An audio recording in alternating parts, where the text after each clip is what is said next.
soutien de mon âme. Seigneur, tu es la joie qui brille sur mon visage, tu es ma gloire, tu es tout pour moi. Et quand je contemple la grandeur de ton amour, mon être entier veut t'adorer. Tu es le chant que je chante, tu es la mélodie de mon cœur, à jamais le sujet de mes louanges. Tu es le chant que je chante, tu es la mélodie de mon cœur, à jamais le sujet de mes louanges. Seigneur, tu es la force, l'amour qui brûle en moi comme une flamme, le soutien de mon âme. Seigneur, tu es la joie qui brille sur mon visage, tu es ma gloire, tu es tout pour moi. Et quand je contemple la grandeur de ton amour, mon être entier veut t'adorer. Tu es le chant que je chante, tu es la mélodie de mon cœur, à jamais le sujet de mes louanges. Tu es le chant que je chante, tu es la mélodie de mon cœur, à jamais le sujet de mes louanges.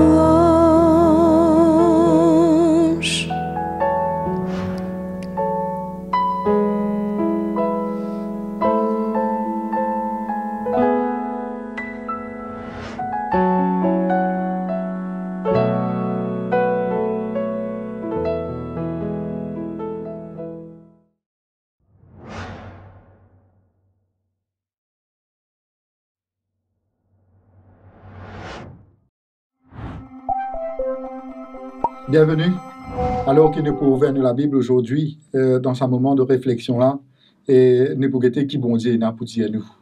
Mon thème aujourd'hui, c'est l'expérience Emmanuel. Les scientifiques, je te mettent une théorie, et par rapport à ma théorie, je peux faire l'expérience avec cette théorie-là. Et je peux prouver cette théorie-là, que je peux capable de cette théorie-là, les fondée, les réels, ou ça, les fausses. Quand les réels, les viennent faits, s'il n'est pas fondé, ils restent en phase de théorie. Aujourd'hui, moi, j'ai envie de présenter une expérience qui a été éprouvée, qui a été fondée, qui a été trouvée réelle, qui a été trouvée vraie. L'expérience Emmanuel. Qu'est-ce que l'expérience Emmanuel? Emmanuel veut dire Dieu est avec nous. Emmanuel, c'est le nom de Jésus-Christ qui est donné dans l'Ancien Testament quand pour un moment que bon Dieu pour montrer à Ésaïe qui est le Messie pour venir, il pour dire c'est Emmanuel qui pour venir, Dieu avec nous. Et c'est un mot fort. L'expérience Emmanuel, c'est l'expérience de Dieu avec nous dans nous la vie. Et nous trouvons l'expérience Emmanuel partout dans la Bible. Depuis le commencement, depuis la Genèse, le premier verset de la Bible, depuis l'Apocalypse, le dernier verset de la Bible, nous sommes capables de prendre tout ce verset-là, toute la Bible tout entière, pour nous capables d'expliquer, pour nous capables de comprendre l'expérience Emmanuel. Mais aujourd'hui, j'ai envie de proposer un texte particulier, j'ai envie de proposer une histoire de Jésus-Christ qui trouve dans Jean chapitre 4. Jean chapitre 4, Et c'est l'histoire de la femme samaritaine.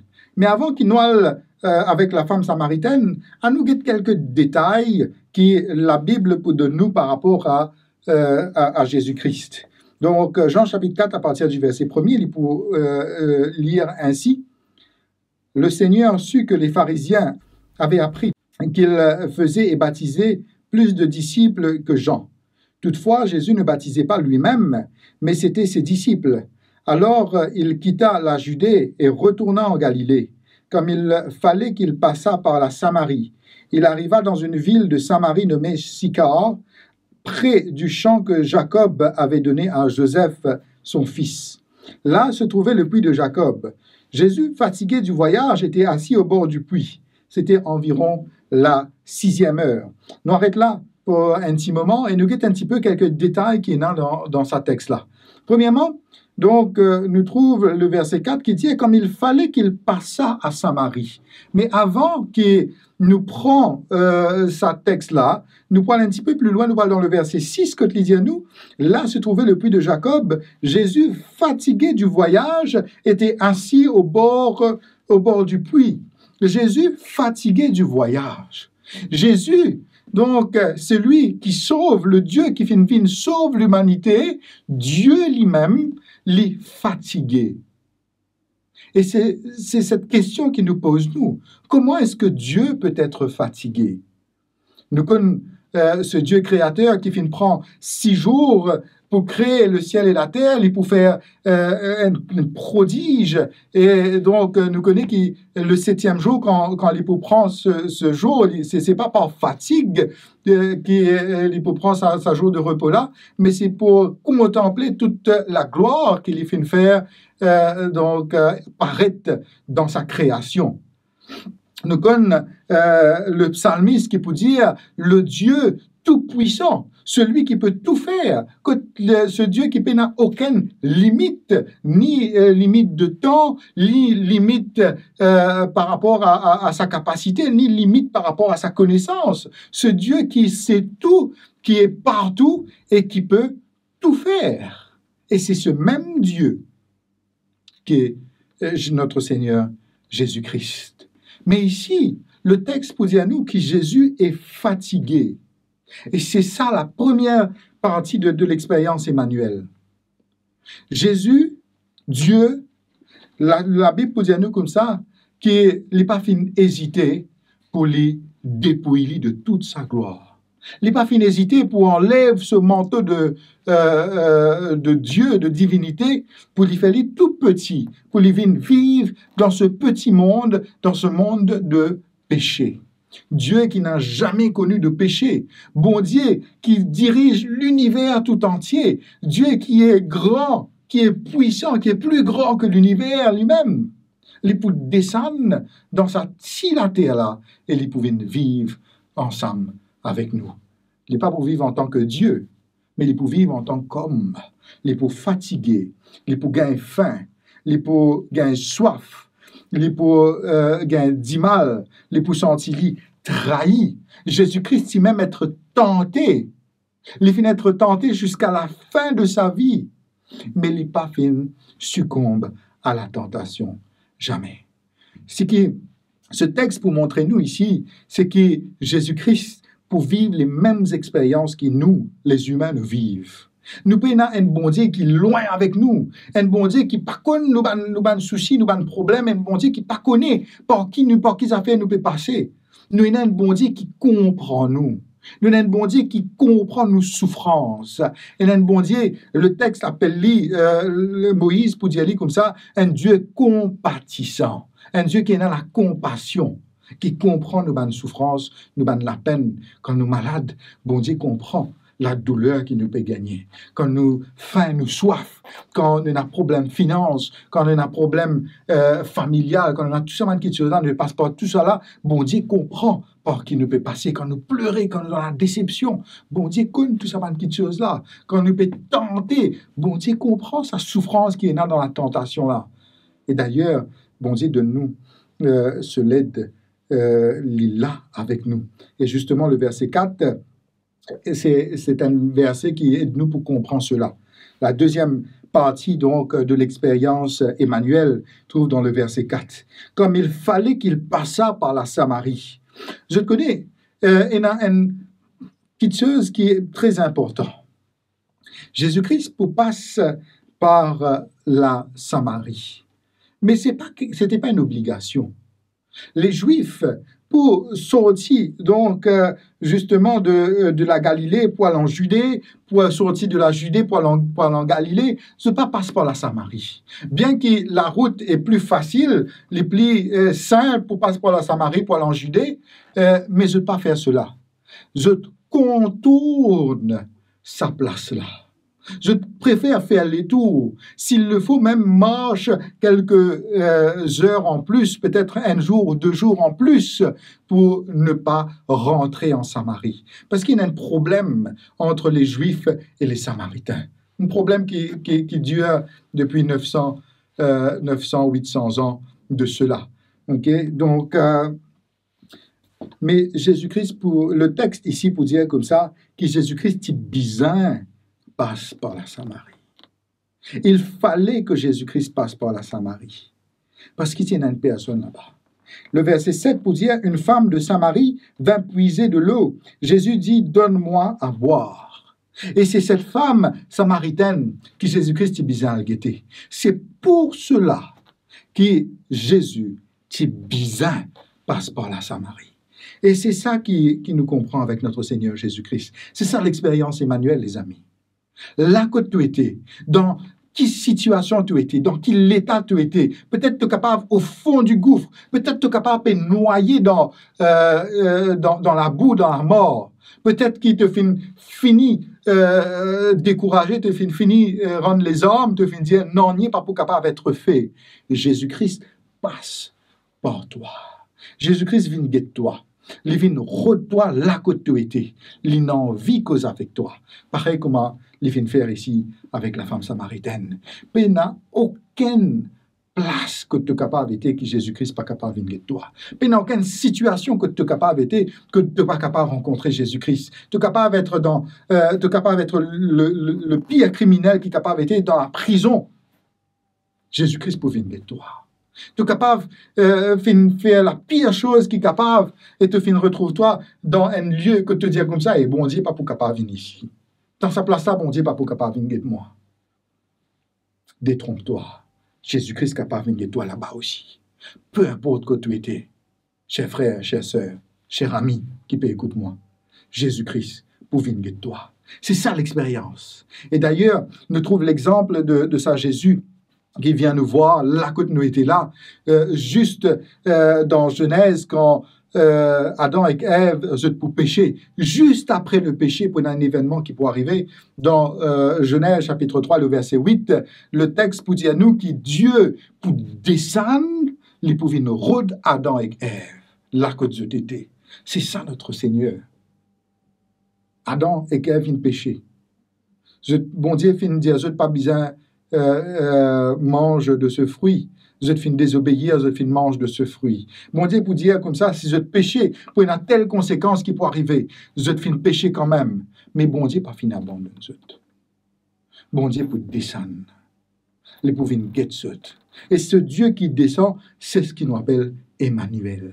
Dieu qui descend vers son peuple. Dieu est avec nous. Et c'est ça l'expérience Emmanuel, les amis. Mais pas seulement ça. Cette troisième partie de l'expérience Emmanuel, très très important. Voici ce qu'il dit à nous. Nous pouvons continuer donc l'histoire de la femme samaritaine, Jean chapitre 4, et l'histoire, donc, me peut dire, vous êtes libre brièvement, vous êtes capable d'étudier, lire à la maison, ça va être un bon moment pour être en contact avec les histoires de la Bible qui aident nous dans notre parcours spirituel. La femme, donc, pour venir midi, la 6e heure, il dit à nous ici, midi, il pouvait prendre de l'eau. Qui fait ce que la femme pouvait prendre de l'eau midi? Alors qu'il nous tout connaît, qui nous vient au puits le matin ou le soir. Le matin, quand le soleil n'est pas encore levé, le soir, quand le soleil est couché, parce qu'il est plus facile pour qu'il nous capable de transporter de l'eau. Et après, en plus de ça, le matin, nous sommes capables de gagner le temps, finir faire tout notre travail. Mais la femme, c'était son habitude, c'était sa coutume pour venir au puits à midi, pas avec les autres femmes, elle seule. Et d'ailleurs, il était tellement tout seul, il était tellement en lui-même, peut-être il était dans quelque chose qui peut fatiguer, il n'est pas à l'aise, il n'est pas bien avec lui. Il pouvait venir au puits, il n'est pas pour même prouver que Jésus-Christ est là. Il faut que Jésus-Christ lui parle, c'est Jésus-Christ qui cause en lui en premier, c'est là qu'il peut rendre compte qu'il y a une personne ici. Donc, cette femme samaritaine, elle est premièrement samaritaine, donc un peuple qui finit être mis à part, finit être repoussé par les Juifs. Et en plus de ça, c'était une femme qui avait une difficulté pour être dans la société. Peut-être qu'il était honté par rapport à sa situation. Peut-être qu'il y a une petite chose qui peut empêcher donc vivre pareil comme les autres femmes. Et Jésus-Christ pour dire, et c'est ça l'expérience, Emmanuel, les amis, Jésus-Christ pour dire exactement ce problème. Jésus-Christ pour dire comme ça, appelle ton mari. Et la femme pour dire, Mopena, Marie. Et Jésus-Christ pour dire, tu as raison, la personne avec laquelle tu peux habiter, ce n'est pas ton mari. Tu finis dans 5 maris. Et la 6e personne, cette personne avec qui tu étais là, ce n'est pas ton mari. La femme peut vivre dans le péché. Et quand il peut vivre dans le péché, il pensait que c'est ça ce problème. La femme pensait que ce problème, c'était le fait que les personnes ne peuvent pas comprendre, ils ne sont pas capables de comprendre cette situation, et puis la personne avec qui il est capable de converser, causer, ou gérer sa situation-là. Il n'a pas fait rendre compte que ce problème, c'était le manque de Jésus dans sa vie. Et Jésus-Christ pour causer avec lui. Et il peut dire comme ça, il peut dire cette phrase dans le verset 13, Jésus répondit, « Quiconque boit de cette eau aura encore soif, mais celui qui boit de l'eau que je lui donnerai n'aura jamais soif, et l'eau que je lui donnerai deviendra en lui une source d'eau qui jaillira jusqu'à dans la vie éternelle. » Jésus-Christ pour montrer lui ce qui est vraiment bizarre. Peut-être que nous avons une situation, nous avons un problème à un niveau humain. Nous trouvons les choses de ce niveau-là seulement, du niveau humain seulement, et ne pas trouver le problème plus profond qui est là. Nous avons les choses, ce que nous sommes capables de trouver. Mais ne pas réfléchir, ne pas regarder ce qui est à l'intérieur, au plus profond. Et Jésus-Christ, il emmène nous jusqu'au plus profond pour nous capables de gérer le problème qui est là au plus bas. La source du problème. Et Jésus-Christ, quand il nous donne solution, peut-être nous n'aurons de solution au niveau que nous étions. Nous aurons de solution au niveau humain. Mais Jésus, il donne solution au niveau divin. Et c'est ce qu'il est pour faire ici. Il peut dire comme ça, ça de l'eau qui est dans le puits là. Si un quelqu'un peut boire dans sa de l'eau là, il peut encore avoir soif. Mais moi, me donne un de l'eau qui, quand la personne boit, il n'est plus gain soif. Ça de l'eau qui moi me donne là, quand il boit, me n'est plus gain soif. Et ça de l'eau qui me donne là. Il peut venir une source de l'eau qui jamais ne tarit à l'intérieur de nous. La femme samaritaine, tu peux bizarre Jésus-Christ dans la vie. La femme samaritaine, tu peux bizarre une transformation de vie. Tu peux bizarre une transformation de sa perception de la vie. Tu peux bizarre une raison de vivre, une vraie raison de vivre. Le type bizarre, une vision plus lointaine de la vie. Et Jésus-Christ pour montrer lui la vie éternelle. Jésus-Christ pour montrer lui la rédemption. Jésus-Christ pour montrer lui la victoire ultime. Cette victoire ultime, justement, trouve dans sa deux phrases-là, dans Jean chapitre 4, le verset 13 à 14, qui nous fait lire. Si nous avons nos problèmes, ici, dans l'espace humain que nous vivons, nous sommes capables de trouver solution humaine. Mais quand nous allons plus profond, quand nous allons à l'intérieur de nous-mêmes, quand nous pose la question, est-ce qui me peut manquer vraiment? Quel est mon problème vraiment? Quelle est la vraie solution qui me fait besoin? Jésus-Christ répond, celui qui boira de l'eau que je lui donnerai, Jésus-Christ, n'aura jamais soif. Et l'eau que je lui donnerai deviendra une source d'eau qui jaillira jusqu'à dans la vie éternelle. Effectivement, la femme samaritaine pouvait être une source de vive et l'hypoposis God, ça de l'eau que Jésus-Christ pour donner là, la présence de Jésus-Christ, la paix, la véritable paix. Jésus-Christ pour dire comme ça, me donne-toi la paix. Ne pas donne-toi comme le monde donne-toi, mais me donne-toi la paix qui dure éternellement. Une paix qui, même si tu es dans tempête, même si tu peux vivre dans les pires situations de toute la vie, tu as la paix à l'intérieur de toi. Parce que tu as confiance que Jésus-Christ est ton maître, ton Seigneur. La femme samaritaine finit ça. Mais il n'a pas fini de ça pour lui, il finit le partage. Et ce jour-là, dans ce moment-là, Jésus-Christ pourrait 2 jours en Samarie. Les petits bizarres se passaient. Mais il peut joindre la femme samaritaine, il connaît, il peut venir pour joindre la femme samaritaine. Il rencontrait la femme samaritaine. Et dans sa rencontre-là, toute la ville rencontrait Jésus-Christ. Tout un lieu, un endroit, gagne la bénédiction que la femme vient gagner.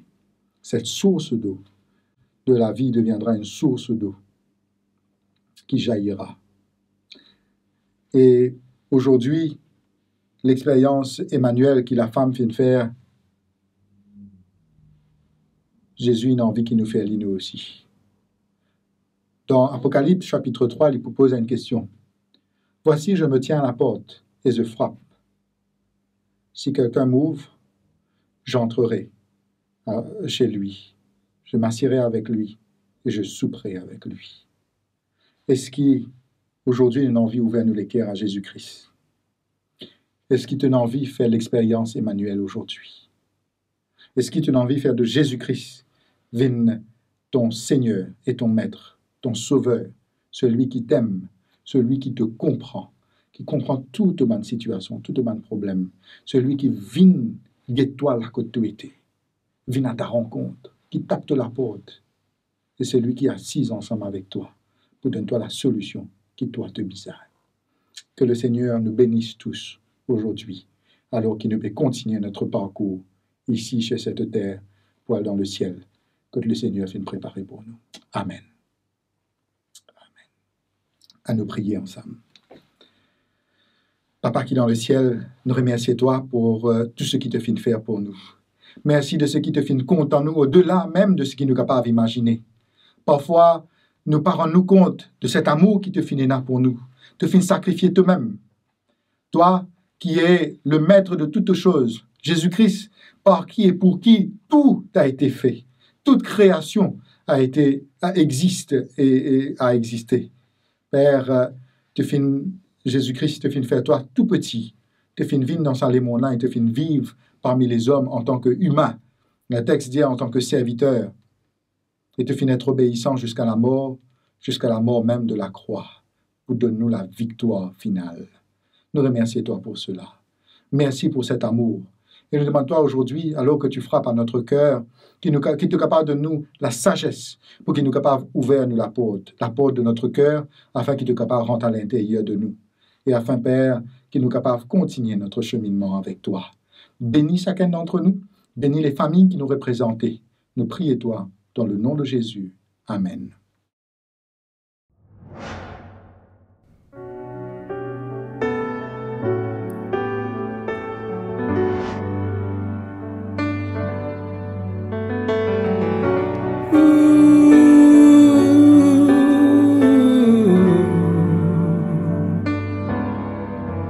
Si tu te sens seul et abandonné, dirige tes yeux vers ton Dieu. Ne laisse pas le mal t'envahir. Donne ta vie à Jésus. Dieu sait ce ce qui se passe dans ton cœur. Il entend toutes tes supplications. Dieu voit quand tu es angoissé. Tu as peur de venir à lui. Dieu sait ce qui se passe dans ton cœur.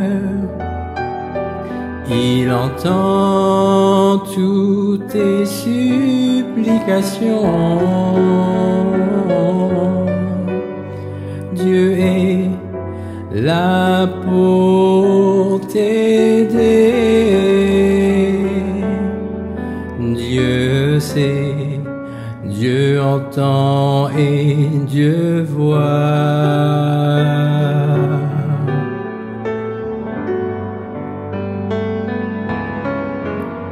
Si la vie que tu as choisie, les rêves que tu veux accomplir, ne remets pas tes projets en l'homme.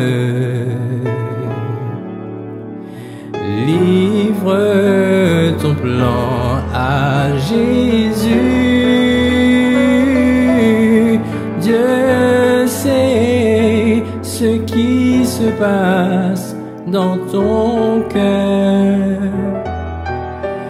Il entend toutes tes supplications.